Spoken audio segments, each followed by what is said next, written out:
ഞാൻ CVS സുനിൽകുമാറിലേക്ക് പോകുന്നു. CVS Sunilkumar, രാജ്യത്ത് തന്നെ ആദ്യമായി ഒരു ലോക്സഭാ മണ്ഡലത്തിൽ നേരത്തെ തന്നെ സ്ഥാനാർത്ഥി ഏതാണ്ട് ഉറപ്പിച്ച് പ്രചരണം തുടങ്ങിയ, കരുവന്നൂരടക്കം പദയാത്രയിലൂടെ പ്രചരണം തുടങ്ങിയ ഒരു ലോക്സഭാ മണ്ഡലം എന്ന് പറഞ്ഞാൽ തൃശ്ശൂരാണ്. ഒരുപക്ഷെ തിരുവനന്തപുരത്തേക്കാൾ കൂടുതൽ BJP A+ എന്ന് കരുതുന്ന മണ്ഡലം, ഒന്നാഞ്ഞു പിടിച്ചാൽ ജയിച്ചേക്കാം എന്ന് പ്രതീക്ഷയുള്ള മണ്ഡലം BJPക്ക് അവിടെയാണ്. ഇന്ന് മോദി വന്ന് നടത്തിയ റോഡ് ഷോയിലൂടെ, മോദി വന്ന് നടക്കിയ മോദിക്ക് ഗ്യാരണ്ടി എന്ന ഉറപ്പുകളിലൂടെ അത് സാധ്യമാക്കാൻ BJPക്ക് കഴിയും എന്ന് താങ്കൾ കരുതുന്നുണ്ടോ, CVS സുനിൽകുമാർ?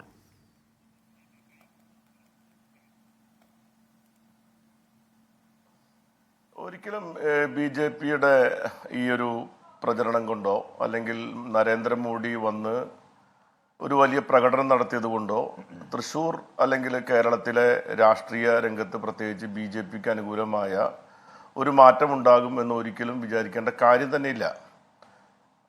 അതിൽ പ്രധാനപ്പെട്ട കാര്യം എന്ന് പറഞ്ഞാൽ, ഇപ്പോൾ മോദി അവിടെ കാണിക്കുന്നത് തന്നെ, മോദിയുടെ ഗ്യാരണ്ടി എന്ന് പറയുന്നത് അതൊരു കോർപ്പറേറ്റ് ബ്രാൻഡിങ് മുദ്രാവാക്യം പോലെയുള്ള ഒരു പരിപാടിയാണ്.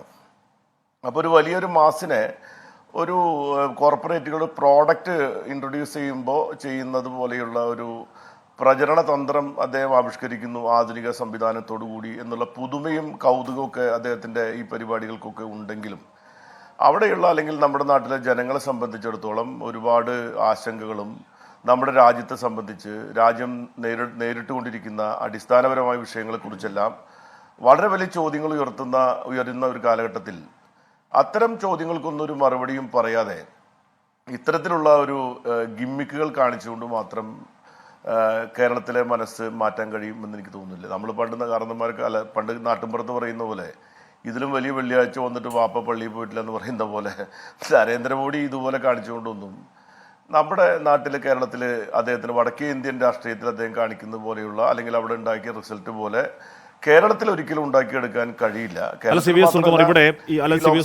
ഇവിടെ സ്ത്രീകളെ ലക്ഷ്യമിട്ട്, സ്ത്രീകളെയും യുവാക്കളെയും ലക്ഷ്യമിടുക എന്നുള്ളത് BJPയുടെ പ്രഖ്യാപിത അജണ്ടയാണ്.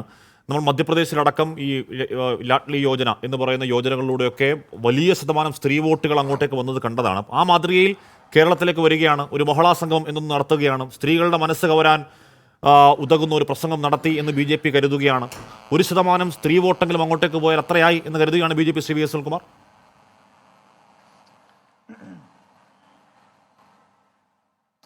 അല്ല, അത് അവർക്ക് പലതരത്തിലുള്ള സ്ട്രാറ്റജി BJPക്ക് ഉണ്ടാവും. അങ്ങനെ 1% പിന്നെ സ്ത്രീ വോട്ടർമാരെ അങ്ങനെ പിടിക്കാൻ കഴിയും, പിന്നെ മതന്യൂനപക്ഷങ്ങളെ ഇങ്ങനെ പിടിക്കാൻ കഴിയും, ക്രിസ്ത്യാനികളെ അങ്ങനെ പിടിക്കാൻ കഴിയും, മുസ്ലിങ്ങളെ ഇങ്ങനെ സ്വാധീനിക്കാൻ കഴിയും, ഹിന്ദുക്കളിൽ തന്നെ ഈഴവരെ സ്വാധീനിക്കാൻ കഴിയും, നായർ സമുദായത്തെ സ്വാധീനിക്കാൻ കഴിയും. അങ്ങനെ ആളുകളെ കമ്പാർട്ട്മെന്റലൈസ് ചെയ്തുകൊണ്ടുള്ള ഈ പ്രവർത്തന രീതി, ആ ഒരു പൊളിറ്റിക്കൽ പദ്ധതി തന്നെ കേരളീയ സമൂഹത്തെ സംബന്ധിച്ചിടത്തോളം അത്ര രസിക്കുന്ന കാര്യമല്ല. അപ്പോൾ BJP സംബന്ധിച്ചിടത്തോളം അവർ കാണുന്നത് ഒരു വലിയ കണക്കുകൂട്ടലുകളാണ്. ആ കണക്കുകൂട്ടൽ എല്ലായിടത്തും ഒരുപോലെ അവർക്ക് വർക്കൗട്ട് ചെയ്യാൻ പറ്റുമെന്ന് നമുക്ക് വിചാരിക്കാൻ കഴിയില്ല. നമ്മൾ അണ്ടർ എസ്റ്റിമേറ്റ് ചെയ്യുന്നില്ല.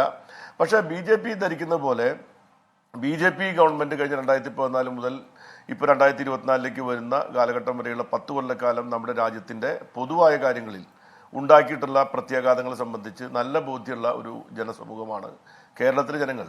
അത് മറ്റ് ഇതര സംസ്ഥാനങ്ങളിൽ നിന്ന് വ്യത്യസ്തമായിട്ടുള്ള ഒരു രാഷ്ട്രീയ കാലാവസ്ഥയും ചിന്തിക്കുന്ന ഒരു ജനത ഇവിടെ ഉണ്ട്. അപ്പോൾ ഇവിടെ വന്നിട്ട് ഒരു റോഡ് ഷോ നടത്തിയുണ്ട്. നമ്മുടെ നാട്ടിൽ ഇങ്ങനെയാണോ രാഷ്ട്രീയ പ്രവർത്തനത്തിൻ്റെ ഒരു രീതി? റോഡ് ഷോ നടത്തിക്കൊണ്ടും ഹെലികോപ്റ്ററിൽ വന്ന് റോഡ് ഷോ നടത്തി സ്റ്റേറ്റിൽ നിന്ന് എല്ലാ സ്ഥലത്തുനിന്നും സ്ത്രീകളെ കൊണ്ടുവന്ന് ഇവിടെ റാലി നടത്തിക്കൊണ്ട് മാത്രം ഇവിടുത്തെ സ്ത്രീകളുടെ മനസ്സ് മാറ്റാൻ കഴിയുമോ? ഇതിനേക്കാൾ കൂടുതൽ സ്ത്രീകളെ കുടുംബശ്രീ വിചാരിച്ചാൽ കൊണ്ടുവരാൻ പറ്റും. അവർക്ക് അങ്ങനെ കൊണ്ടുവന്നുകൊണ്ട് മാത്രം നമുക്ക് ഇവിടെ ഒരു രാഷ്ട്രീയ മാറ്റം ഉണ്ടാക്കാൻ പറ്റും, നമുക്ക് വിചാരിക്കാൻ പറ്റും. പക്ഷേ ഞാൻ ചർച്ചയിലേക്ക് കയറുന്നതിന് തൊട്ട് മുൻപ് സീരിയസ് ആയിട്ടുള്ള ഒരു കാര്യമാണ്. ഒരു സുഹൃത്തിനെ വിളിച്ചു ചോദിച്ചപ്പോൾ എന്ന് പറഞ്ഞാൽ അത്യാവശ്യം രാഷ്ട്രീയ കാര്യങ്ങളൊക്കെ നോക്കുന്ന ഈ സർവേയിലൊക്കെ അത്യാവശ്യം സർവേ ഒക്കെ നടന്നൊരു സുഹൃത്ത് പറഞ്ഞത് തൃശ്ശൂർ VS സുനിൽകുമാറാണ് നിൽക്കുന്നതെങ്കിൽ അവിടെ പ്രധാനമന്ത്രി നരേന്ദ്രമോദി വന്ന് നിന്നാൽ പോലും VS സുനിൽകുമാർ ജയിക്കുമെന്ന് പറഞ്ഞു. ഞാൻ ആ ചോദ്യം അങ്ങോട്ട് ചോദിക്കുന്നില്ല, ചോദിക്കുന്നത് ശരിയല്ല, അങ്ങനെ അതിന് മറുപടി പറയട്ടെ. ഞാൻ അങ്ങനെയൊക്കെ എത്താം. CVS സുനിൽകുമാർ.